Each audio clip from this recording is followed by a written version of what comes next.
नमस्कार दोस्तों, study IQ पर आप सभी का बहुत बहुत स्वागत है।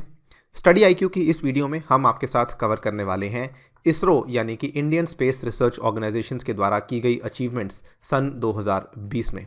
इसमें हम इसके बारे में कई सारी चीज़ें कवर करने वाले हैं, स्टार्टिंग विद जो भी सैटेलाइट लॉन्चेस इस साल हुए हैं, ठीक है, जो भी अवार्ड्स इसरो को इस साल मिले हैं।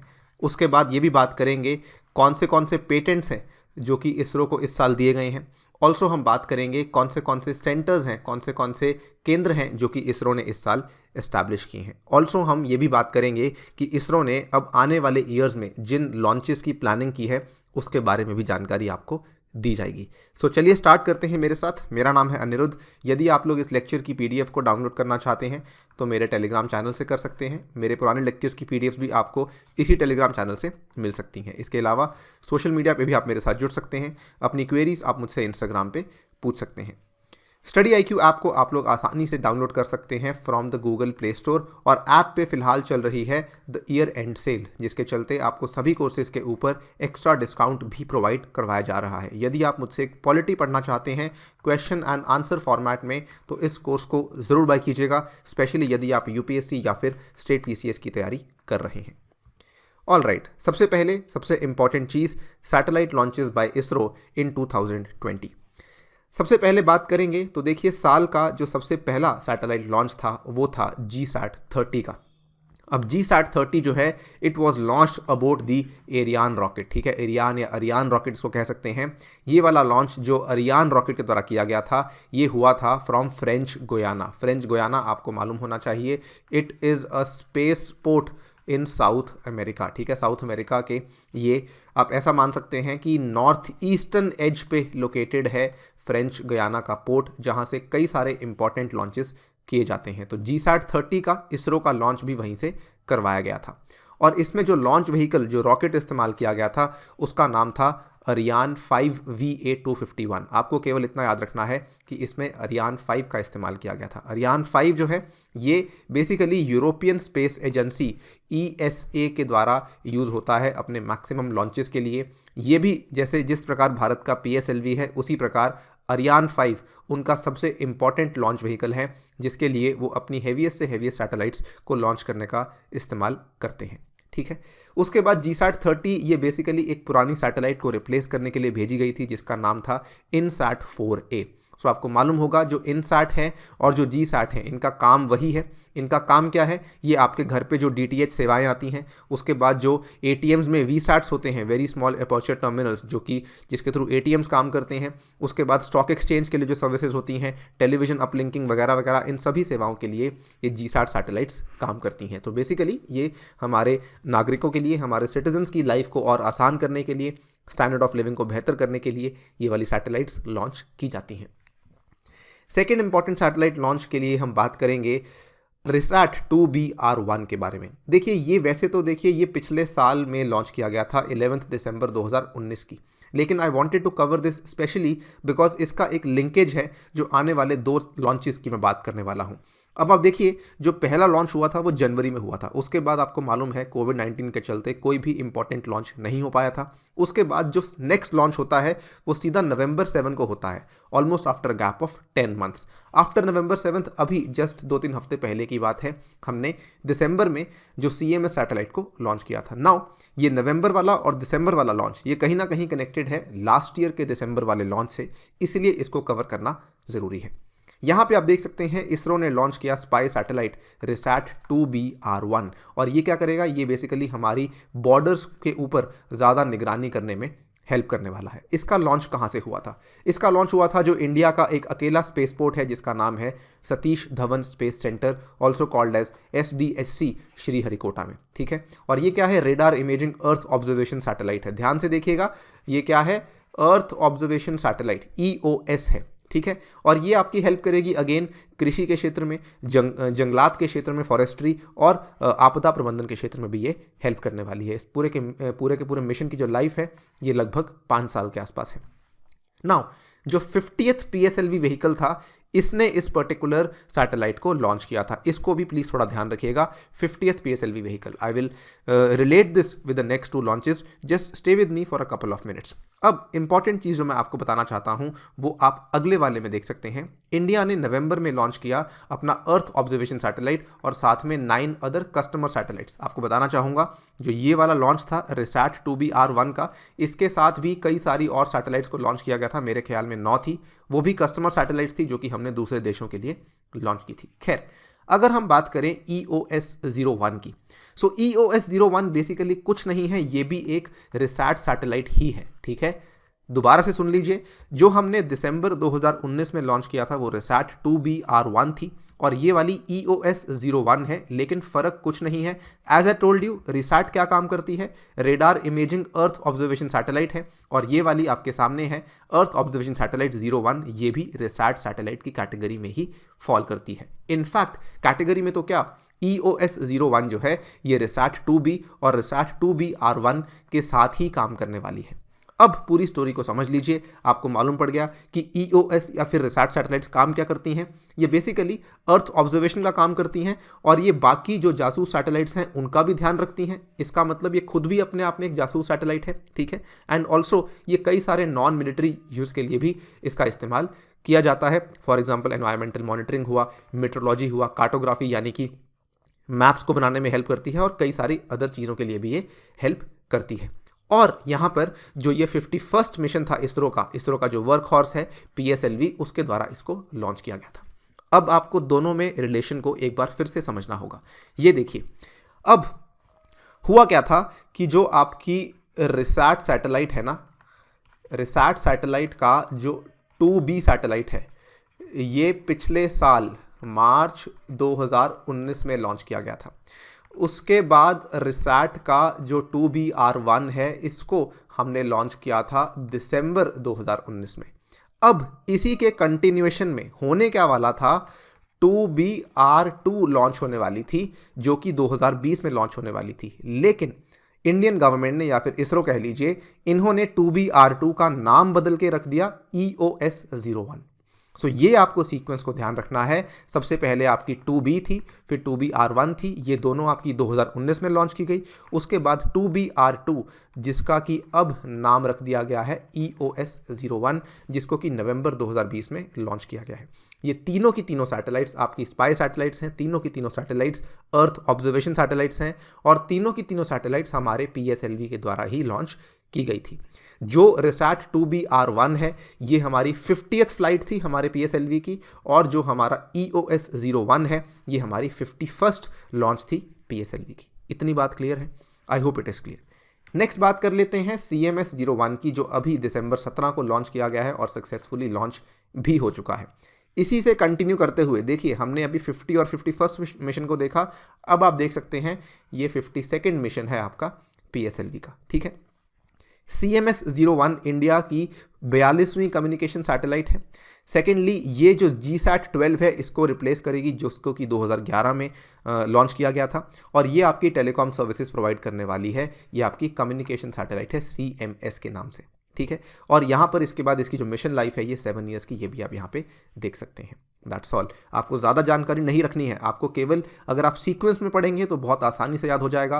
पिछले बार 2019 में हुआ था, उसके बाद 2020 नवंबर में हुआ, फिर 2020 दिसंबर में हुआ। जो ये वाला मैंने आपको बताया GSAT-30 वाला, ये तो फ्रांस के रॉकेट लॉन्चर ने किया था, अरियान 5 ने।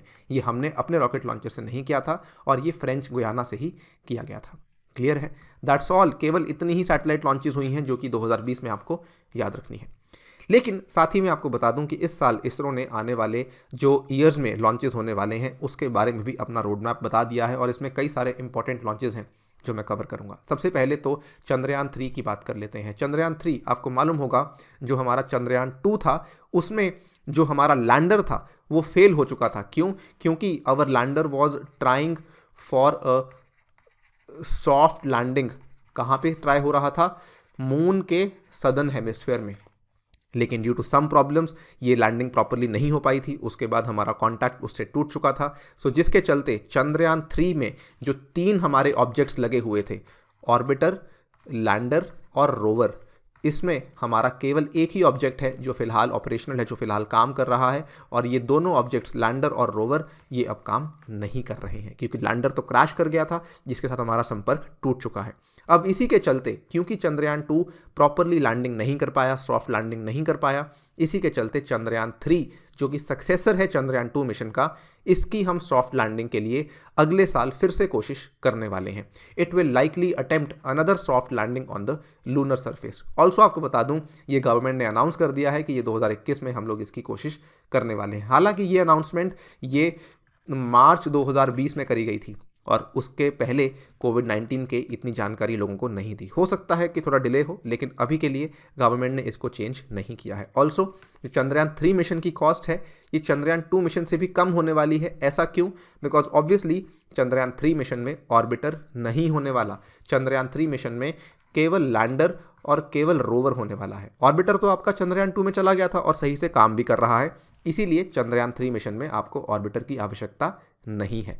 चंद्रयान 2 की जो कीमत थी वो लगभग 960 करोड़ थी और चंद्रयान 3 की कम होकर 600 करोड़ कीमत रखी गई है।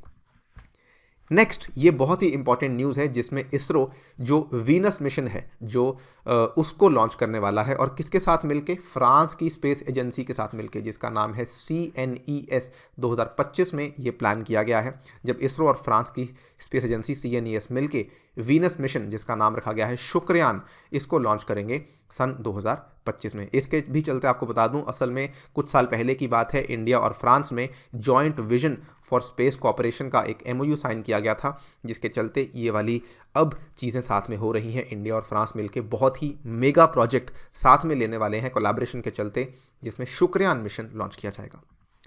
नेक्स्ट, द बिगेस्ट मिशन मैं कहना चाहूँगा जो दुनिया ने आज तक नहीं देखा है, जिसका नाम है निसार सैटेलाइट। और इसका पूरा नाम, निसार का पूरा नाम अगर आप ब्रेक डाउन करना चाहें तो NASA ISRO synthetic aperture radar satellite, ठीक है, ये इसका पूरा नाम है, NASA ISRO synthetic aperture radar satellite. और इसको लेके फिर से न्यूज़ आई है, 28 अक्टूबर 2020 की न्यूज़ देख सकते हैं कि इसरो नासा ने कोविड-19 जब ऑलमोस्ट थम चुका है तब उन्होंने कहा है कि निसार मिशन को लॉन्च किया जा सकता है bye 2022।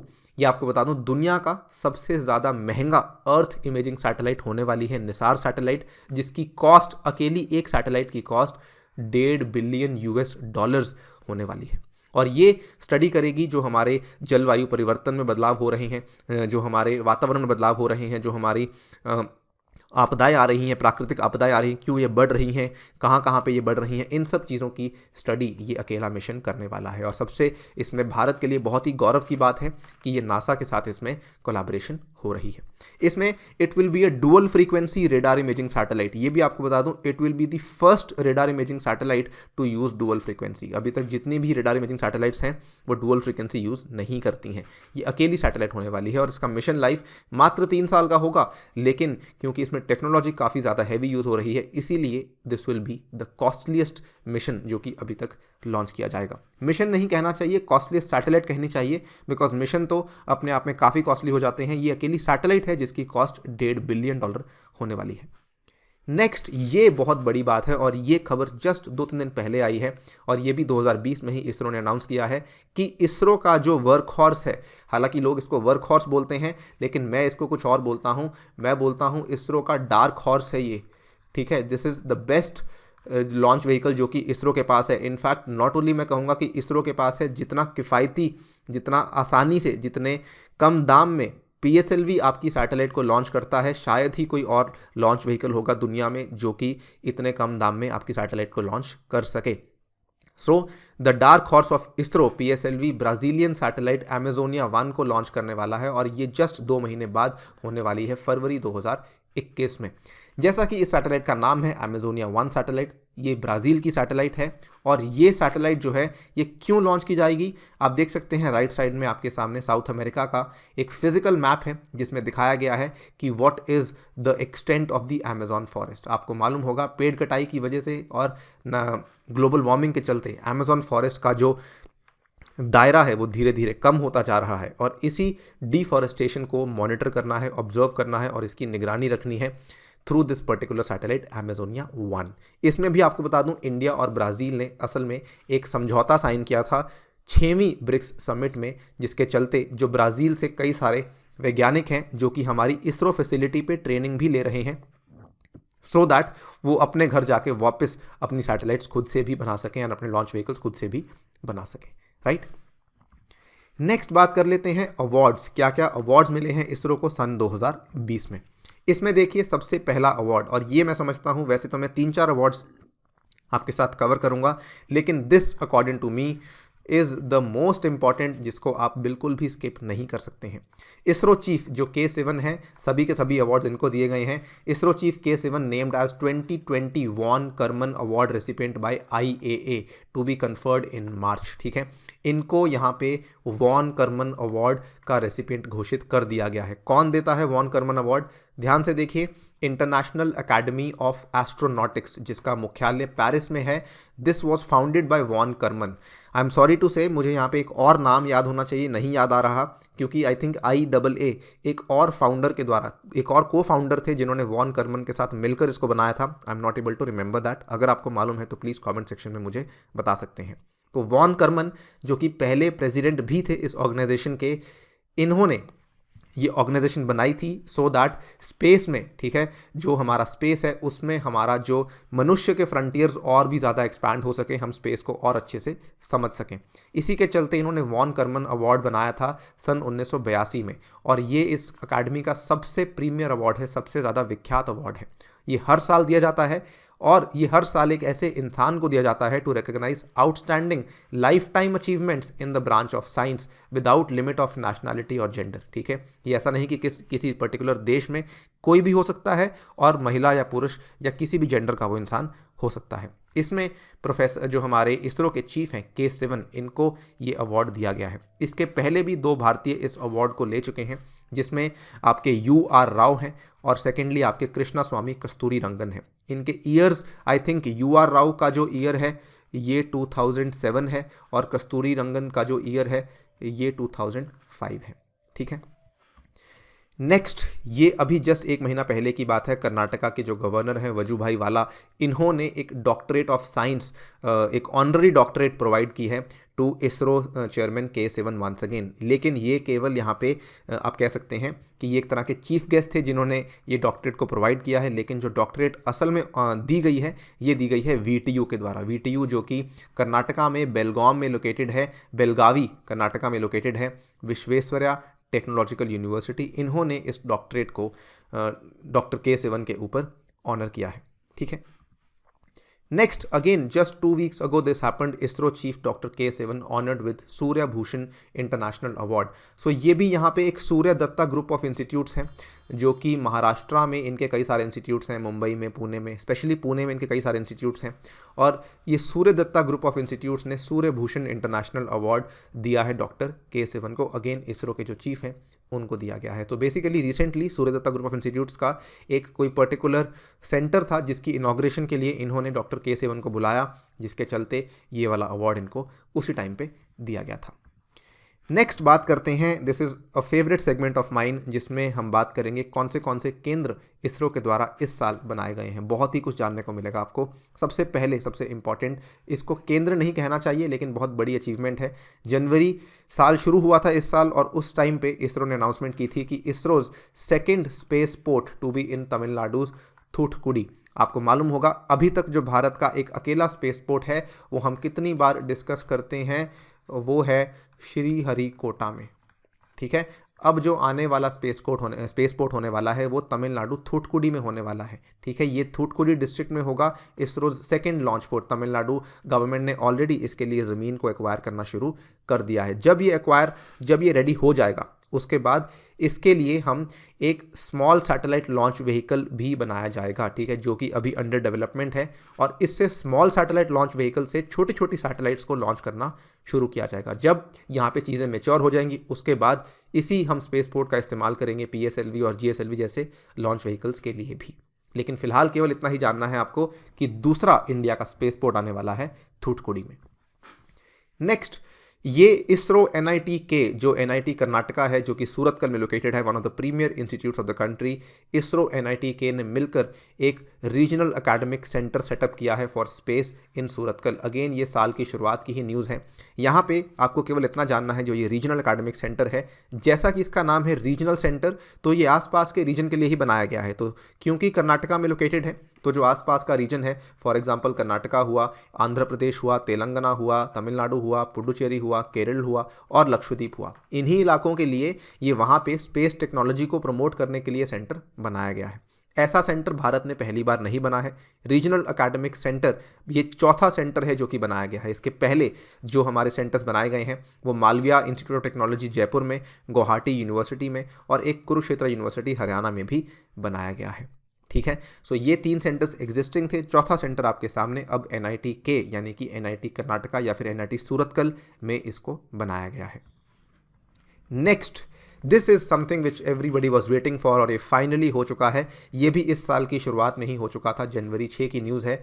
चालाकेर to be ISRO's astronaut training hub, हमने यहाँ पे लॉन्च कर दिया है human space flight infrastructure centre. आपको मालूम होगा भारत किसके लिए अभी ट्रेनिंग दे रहा है। अभी ट्रेनिंग चल रही है भारत का सबसे एम्बिशियस मिशन गगनयान के लिए, जो कि हमारी मैन्ड स्पेस फ्लाइट होने वाली है। इसके लिए क्या है कि बहुत सारे एस्ट्रोनॉट्स को हमें ट्रेनिंग देनी है, लेकिन होता क्या है कि अभी ट्रेनिंग देने के लिए इंडिया को भेजना पड़ता है इन एस्ट्रोनॉट्स को बाहर, और इसके लिए भारत को बहुत खर्चा आता है, बहुत ज़्यादा कॉस्ट आती है, जो कि फ़िलहाल चीज़ों को बहुत ज़्यादा अनवाइबल बना देती है। इसी के चलते भारत ने अपने ही घर में human space flight infrastructure centre जो है उसको बनाने की बात चलाई है। इसका प्रपोज्ड खर्चा 2700 करोड़ होने वाला है। ये कहाँ बनाया जा रहा है? ये कर्नाटका की जो साइंस सिटी है वहाँ पे चालाकेर में बनाया जा रहा है। चालाकेर चित्रदुर्ग डिस्ट्रिक्ट में लोकेटेड है कर्नाटक की, और ये NH4 जो बैंगलोर पुणे हाईवे है वहाँ पे ये लोकेटेड है।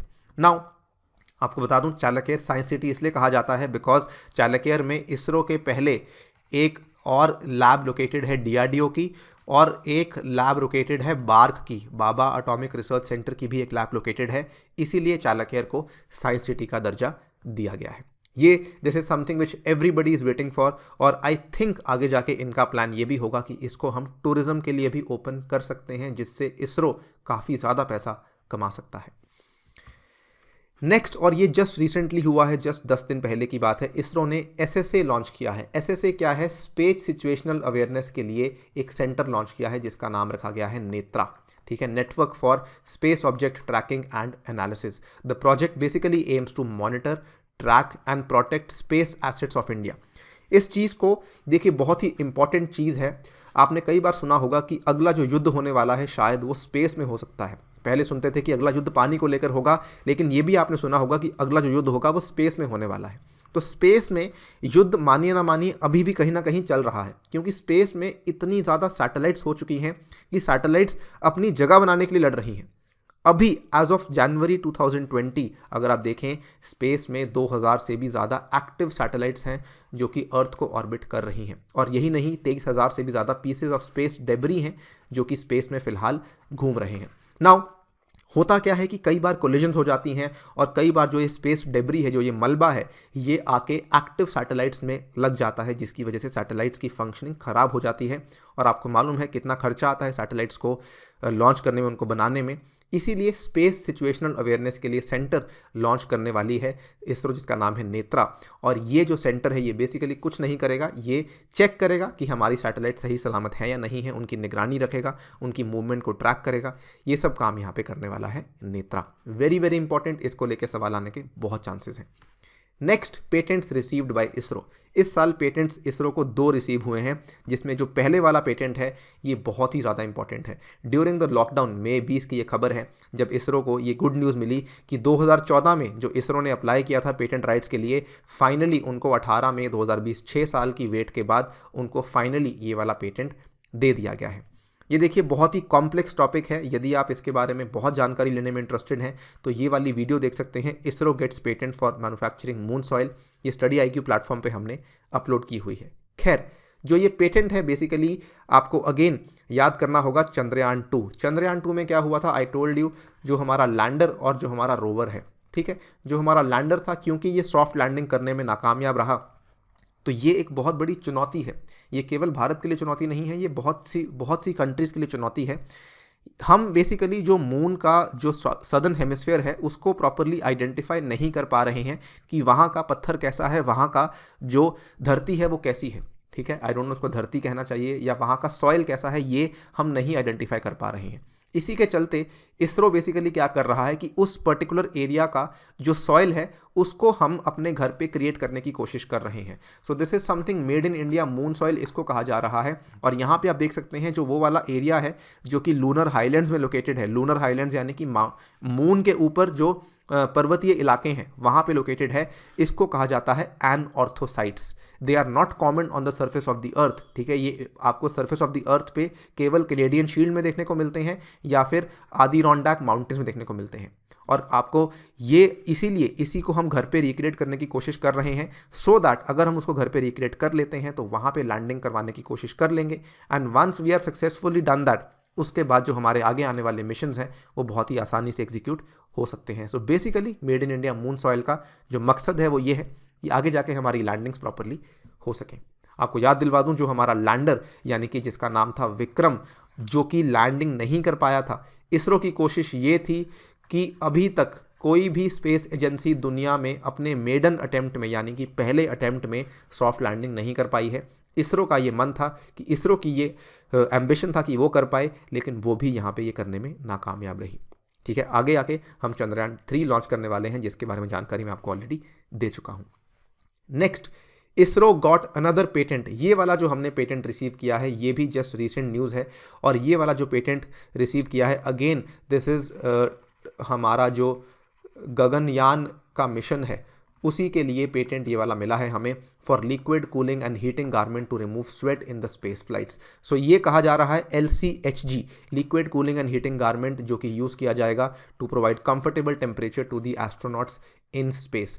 जो ये गारमेंट है ये बेसिकली जो एस्ट्रोनॉट्स आपकी स्पेस फ्लाइट करने वाले हैं, क्योंकि वो तरह तरह के एटमॉस्फेयर को फेस करेंगे, तो उनको हॉट और कोल्ड एनवायरनमेंट से बचाने के लिए, उनको पसीने से बचाने के लिए, उनको ह्यूमिडिटी या फिर एक्सट्रीम टेम्परेचर से बचाने के लिए, ठीक है, जो भी उनके वर्क एनवायरनमेंट में जैसा भी टेम्परेचर आ सकता है उसके लिए उनको यहाँ पे तैयार किया जाएगा, जिसके चलते ये वाला गारमेंट का पेटेंट अब इसरो को मिल चुका है। ठीक है, नेक्स्ट कुछ मिसलेनियस अचीवमेंट्स हैं, बहुत ही we are at the last part of the video. इसमें इसरो ने एक MOU साइन किया है विद एरीज। एरीज क्या चीज़ है? Aryabhatta research institute of observational science located in Nainital Uttarakhand.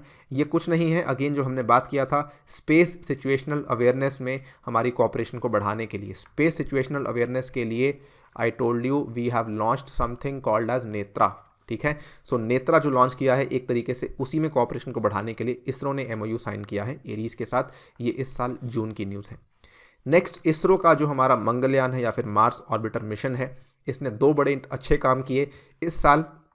जुलाई के महीने में इन्होंने मार्स का जो सबसे बड़ा मून है, मार्स के भी जो मून्स हैं उसका फोबोस जो है इसका इन्होंने फोटो क्लिक किया। ठीक है, और इमेज में इन्होंने दिस वाज आल्सो, आपको बता दूं जो फोबोस है ये मार्स का क्लोजेस्ट और बिगेस्ट मून है। ठीक है, उसके मल्टीपल मून्स हैं, उसका क्लोजेस्ट और बिगेस्ट मून है। और यहाँ पे ये वाली इमेज जो कि इसरो के द्वारा ट्रांसमिट की गई ये वाली इमेज थी, इसमें आप देख सकते हैं ये एरियाज बने हुए हैं, स्टिकनी, स्लोवोस्की, रोश, ग्रिडिंग, ये सभी के सभी क्रेटर्स बने हुए हैं उस पर्टिकुलर मून के ऊपर।